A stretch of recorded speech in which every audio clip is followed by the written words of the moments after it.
Hello बच्चों, good morning. आज मैं स्टैंडर्ड 4 हिंदी में लेसन नंबर 3 काम सब अच्छे है वो वाला समझाऊंगी। तो आप अपनी हिंदी किताब का पेज नंबर 19 निकालिए। निकाला बच्चों?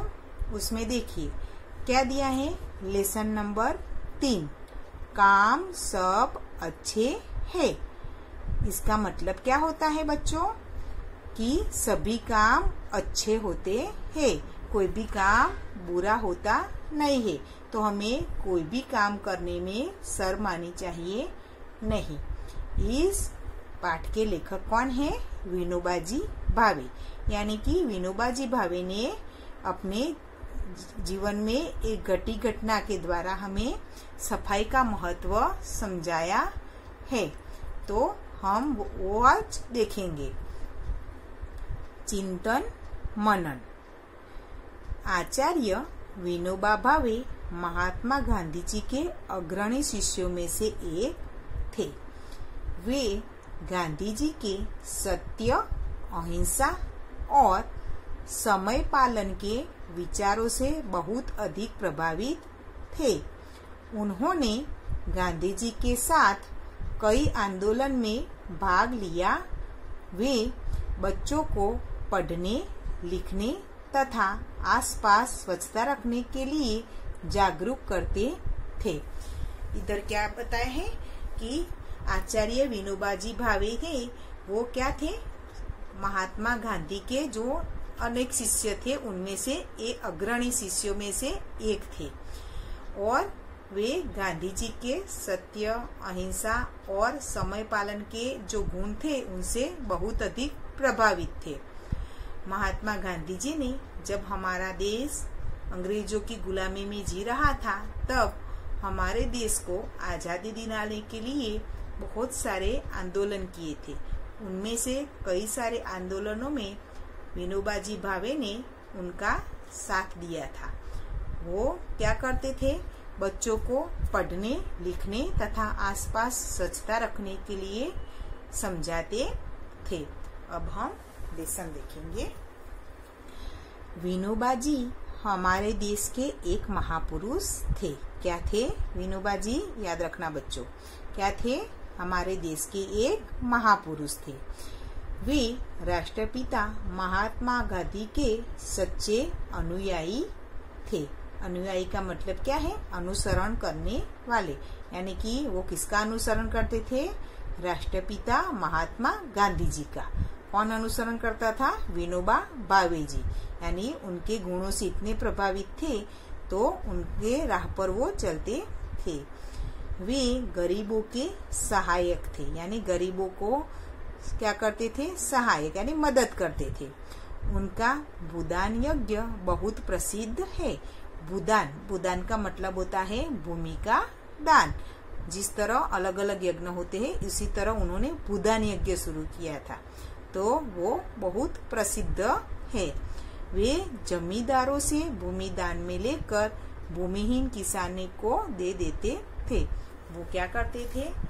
वो जो जमींदार थे उनसे जमीन दान में लेते थे, और जो भूमिहीन किसान है ना, उनको वो भूमि वापस उनको दे देते थे। वो अपने पास नहीं रखते थे वो भूमि, यानी जमीन। भूमि का मतलब होता है जमीन। तो वो जमीन दान में लेते थे, और जिनके पास अपनी खुद की जमीन यानी भूमि नहीं थी, ऐसे किसान थे, उनको वो भूमि देकर उनको क्या करते थे? आर्थिक रूप से सहाय करते थे। वो किसान क्या करते थे? उस जमीन भूमि में खेती बाड़ी करके अपने परिवार का गुजारा कर सकते थे। इस तरह से गरीब किसानों की मदद करते थे। विनोबाजी एक बार भूदान यज्ञ के सिलसिले में यात्रा पर थे। सिलसिले का मतलब क्या होता है? क्रम। क्या होता है बच्चों? एक ही घटना बार बार होती रहे उसको क्रम यानी सिलसिला बोलते हैं। यात्रा में वे एक बार गांव पहुंचे। कहाँ पहुंचे? गांव। यानी कि ये जमीन दान में हमें लेनी है, तो उसके लिए हमें अलग अलग जमींदारों को मिलना पड़ता है। तो इसी सिलसिले में विनोबाजी भावे क्या करते थे, अलग अलग गांव में जाकर जमींदारों से मिलते थे और उनको भूमि दान में देने के लिए समझाते थे। तो वो इस तरह से यात्रा पर थे और यात्रा में वो एक गांव में ठहरे थे, पहुंचे। कहाँ पहुंचे? इस गांव में। तो गांव में पहुंचे, वहां की पाठशाला में वे ठहरे। अगर गांव में पहुंचे तो वहां ठहरने की कोई जगह नहीं थी, तो वो कहाँ ठहरे? उस पाठशाला, यानी कि स्कूल। हम इंग्लिश में उसको स्कूल बोलते हैं, तो हिंदी में उसको पाठशाला बोलते हैं। तो वो पाठशाला में ठहरे, यानी कि रुके। उस पाठशाला में शौचालय नहीं था। तो आप टॉयलेट जाने के लिए शौचालय का उपयोग करते हैं ना, तो वहाँ उस पाठशाला में शौचालय नहीं था, यानी शौच क्रिया करने के लिए कोई भी शौचालय नहीं था। तो बच्चे कहाँ करते थे वो सब कार्य? बच्चे पाठशाला के आसपास की गंदगी करते थे। शौचालय न होने के कारण बच्चे टॉयलेट जाना हो तो कहाँ जाते थे? पाठशाला के आसपास जो जगह थी वहां जाते थे। इसलिए क्या हो गया था? आसपास बहुत गंदगी हो गई थी। तो इसलिए पाठशाला के आसपास गंदगी भरी थी, बहुत सारी गंदगी हो गई थी। विद्यालय के पास गंदगी देखकर विनोबा जी को दुख हुआ। विद्यालय के पास इतनी सारी, विद्यालय तो क्या माना जाता है? एक मंदिर माना जाता है। तो विद्यालय के पास इतनी सारी गंदगी देखकर विनोबा जी को बहुत दुख हुआ। उन्होंने छात्रों से पूछा, छात्रों का मतलब होता है विद्यार्थी। तो उन्होंने छात्रों से पूछा, तुम्हारी पाठशाला की सफाई कौन करता है? क्या पूछा? कि तुम्हारी ये पाठशाला है, उसकी सफाई कौन करता है? लड़के बोले, क्या बोले? एक आदमी सवेरे आता है और झाड़ू लगाकर चला जाता है। क्या बोले लड़के? कि एक आदमी सवेरे आता है और झाड़ू लगाकर चला जाता है, यानी कि पाठशाला की सफाई एक आदमी करता है। पीछे देखिए, विनोबा जी ने फिर पूछा, गंदगी कौन करता है? दूसरा प्रश्न क्या पूछा विनोबा जी ने? कि गंदगी कौन करता है? लड़कों ने कुछ उत्तर नहीं दिया। वे एक दूसरे की ओर देखने लगे।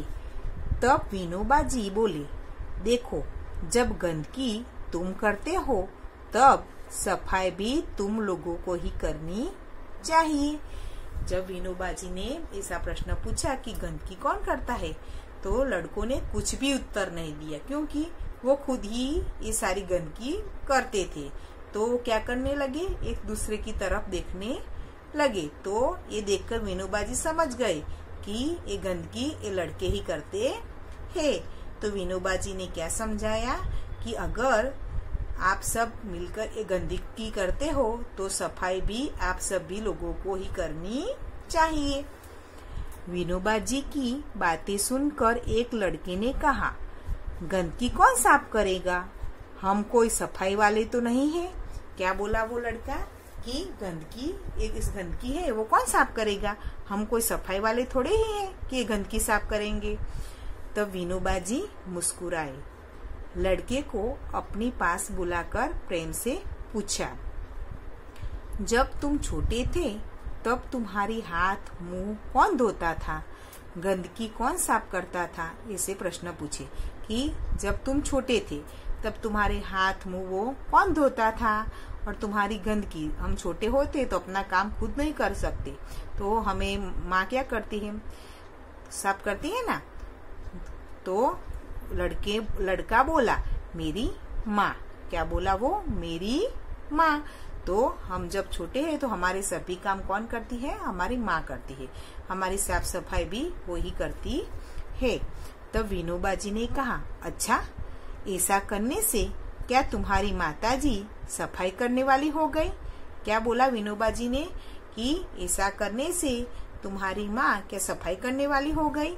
लड़का बोला, जी नहीं, माँ तो माँ है। क्या बोला? कि माँ तो माँ है, अगर माँ कोई भी काम करे तो भी वो माँ ही रहती है, को वो सफाई वाली नहीं बन जाती। तो विनोबा जी बोले, हाँ, जो गंदगी साफ करता है वह सचमुच माँ का ही काम करता है। काम सब अच्छे है। यहाँ विनोबा जी ने क्या समझाया बच्चे को? लड़के को क्या समझाया कि कोई भी काम करने से हम नीचे नहीं हो जाते, यानी कि माँ ने हमारी सफाई का काम किया तो वो सफाई वाली नहीं बन जाती। तो वैसे ही जो सफाई का काम करते हैं वो एक माँ का काम करते हैं। तो हमें कोई भी काम करने में शर्म नहीं आनी चाहिए, यानी कि कोई भी काम बुरा या अच्छा नहीं होता, सभी काम अच्छे ही होते हैं। ऐसा नहीं करना चाहिए कि नहीं ये काम तो सफाई वाले का है, वो आएगा तभी करेगा, हम ये नहीं करेंगे। अगर गंदगी हमने की है तो हमें सफाई भी करनी चाहिए। हमें अपनी आसपास की जगह स्वच्छ रखनी चाहिए, किसी और पर निर्भर रहना चाहिए नहीं। हमें क्या बनना चाहिए, बोलिए?